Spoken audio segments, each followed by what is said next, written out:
Hello student, today I am going to explain you the new chapter metal and non-metals. Definition of metals. Those elements which possess the luster when freshly cut and malleable and ductile and good conductor of heat and electricity. ऐसे element जिनको जब तुरंत काटा जाता है जिनमें चमक दिखाई देती है, जिनको जब पीटा जाता है तो पतली शीट में कन्वर्ट किया जा सकता है या जिनके तार खींचे जा सकते हैं या जो हीट और इलेक्ट्रिसिटी के गुड कंडक्टर होते हैं उनको मेटल्स कहते हैं. In other words, those element which loose electron form positive ions. ऐसे एलिमेंट्स जो कि इलेक्ट्रॉन को रिमूव करते हैं और पॉजिटिव आयन बनाते हैं उनको मेटल्स कहते हैं. They are electropositive elements. इसी कारण इनको इलेक्ट्रोपॉजिटिव एलिमेंट्स कहते हैं. जैसे सोडियम, ये एक इलेक्ट्रॉन को रिमूव करके कौन सा बनाएगी? Positive ion Na plus ions. तो sodium, potassium, magnesium, calcium, barium, aluminium, copper, silver, gold, platinum, nickel, chromium, iron, ये सभी क्या है? मेटल्स. ये इलेक्ट्रॉन को लूज करके पॉजिटिव आयंस फॉर्म करते हैं. Definition of non-metals.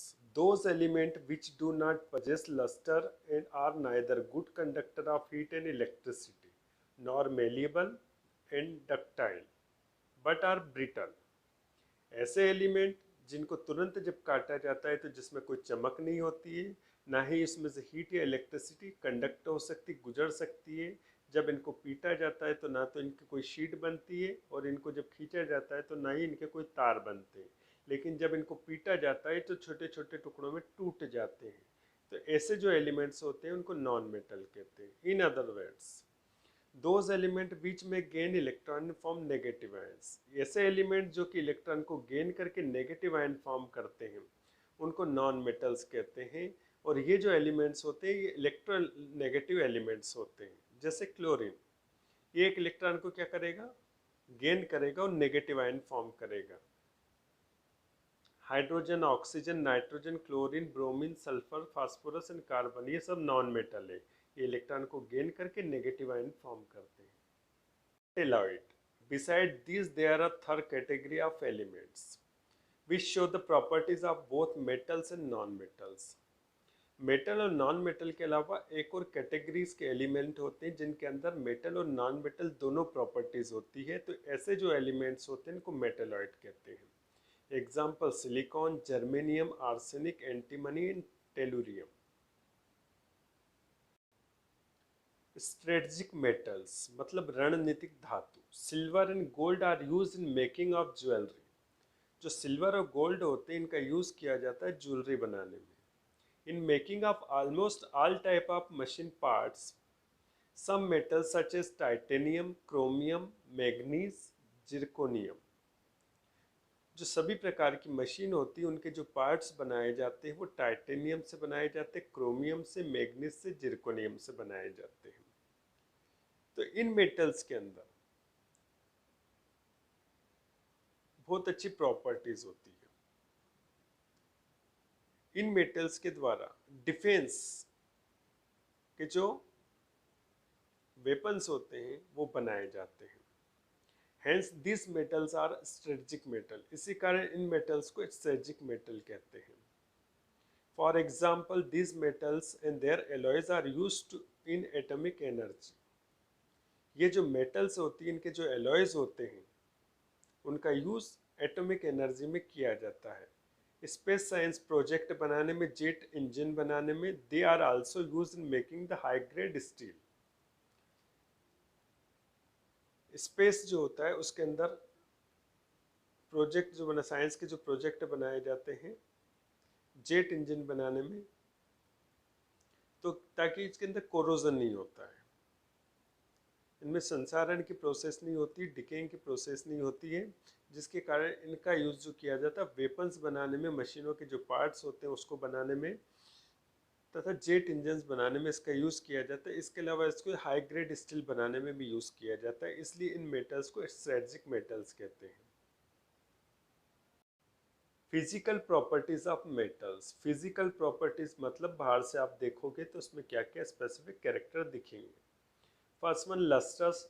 और शाइनिंग सरफेस। ये जो मेटल्स होती चमकदार होती है, इनकी जो सरफेस है वो चमकदार होती है। मेटल्स आर हार्ड, जो मेटल्स होती है हार्ड होती है, कठोर होती है, लेकिन इसके कुछ एक्सेप्शन अपवाद भी है। Lithium sodium potassium are metal but they are soft that they can be cut with the knife. जो लिथियम सोडियम और पोटेशियम ये भी मेटल है, लेकिन ये सॉफ्ट होती है, इनको चाकू के द्वारा काटा जा सकता है। For example, take a piece of sodium metal from kerosene oil. जो सोडियम मेटल होता है इसको केरोसिन ऑयल के अंदर डुबो कर रखा जाता है, क्योंकि जो सोडियम होती है बहुत हाईली रिएक्टिव होती है, एयर के साथ रिएक्ट करके फायर को कैच कर लेती है।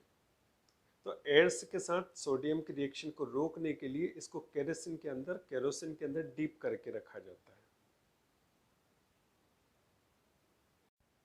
Malleable, they can B bitten into thin sheet. जब मेटल्स को हथौड़े से ठोका जाता है, पीटा जाता है, तो पतली शीट में कन्वर्ट हो जाते हैं। इस प्रॉपर्टी को मेलिएबल कहते हैं। Next one ductile, they can be drawn into wires. जब इनको खींचा जाता है तो इनको पतले वायर्स में कन्वर्ट किया जाता है। इस प्रॉपर्टी को डक्टिलिटी कहते हैं। Metals are good conductor of heat and electricity.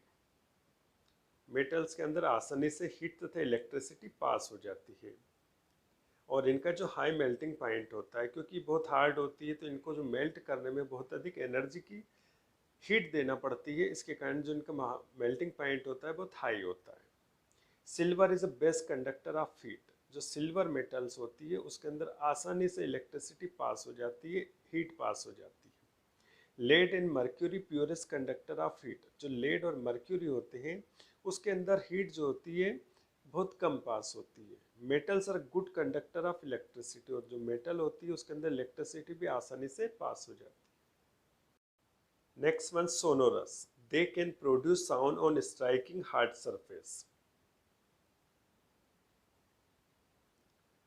जब इनके ऊपर कोई कठोर चीज ठोकी जाती है तो ये एक साउंड प्रोड्यूस करते हैं, तो इस प्रॉपर्टी को सोनोरस कहते हैं। Metals have high density. जो मेटल्स होती ज़्यादा जगह घेरती है, इसी कारण इनकी डेंसिटी हाई होती है। Exceptions, lithium sodium and potassium have low density. जो लिथियम सोडियम और पोटेशियम होते हैं ये सॉफ्ट होते हैं और ये कम जगह घेरते हैं, जबकि सभी मेटल्स जो होती है इनकी हाई डेंसिटी होती है, ज़्यादा जगह घेरती है। They have high tensile strength. इन सभी के अंदर टेंसाइल जो स्ट्रेंथ होती है, सहन करने की क्षमता होती है, वो ज़्यादा होती है। Load bearing capacity before they break.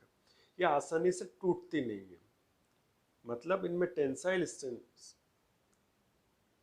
बोझा ढोने की जो क्षमता होती है इनके अंदर ज़्यादा होती है। Next one solids, all metals are solid but mercury is liquid. सभी मेटल सॉलिड स्टेट में होती है, लेकिन इसका एक एक्सेप्शन केस है कि जो मर्क्यूरी होती है वो लिक्विड फॉर्म में पाई जाती है। As a tungsten has high resistance and high melting point. जो टंगस्टन मेटल्स होते हैं इसका रेजिस्टेंस पावर भी जो होता है हाई होता है, उसका मेल्टिंग पॉइंट भी हाई होता है। इसी कारण इनका यूज़ किया जाता है। जो लैंप होते हैं, लाइट लैंप होते हैं, उनके जो फिलामेंट होते हैं अंदर का, उसको बनाने में इसका यूज़ किया जाता है। Physical properties of non metals. अब नॉन मेटल्स को बाहर से देखने पर कैसे दिखाई देती है, अब देखते हैं। नॉन लस्ट्रस, इनमें कोई चमक नहीं होती, लेकिन इसमें एक एक्सेप्शन केस है। जो आयोडीन होता है वो लस्ट्रस होता है, इसमें चमक होती है। ये सॉफ्ट और ब्रिटल होते हैं, ये नरम होते हैं, जब इनको हथौड़े से पीटा जाता है तो टुकड़ों में टूट जाते हैं। नाइदर मेलिबल नॉर डक्टाइल, ना तो इनको पतली शीट में कन्वर्ट किया जा सकता है, ना ही इनके वायर बनाए जा सकते हैं। Bad conductor of heat and electricity, ना तो इनके अंदर हीट पास हो सकती ना इलेक्ट्रिसिटी। जबकि इनका एक एक्सेप्शन केस है कि जो ग्रेफाइट होता है वो गुड कंडक्टर होता है इलेक्ट्रिसिटी का।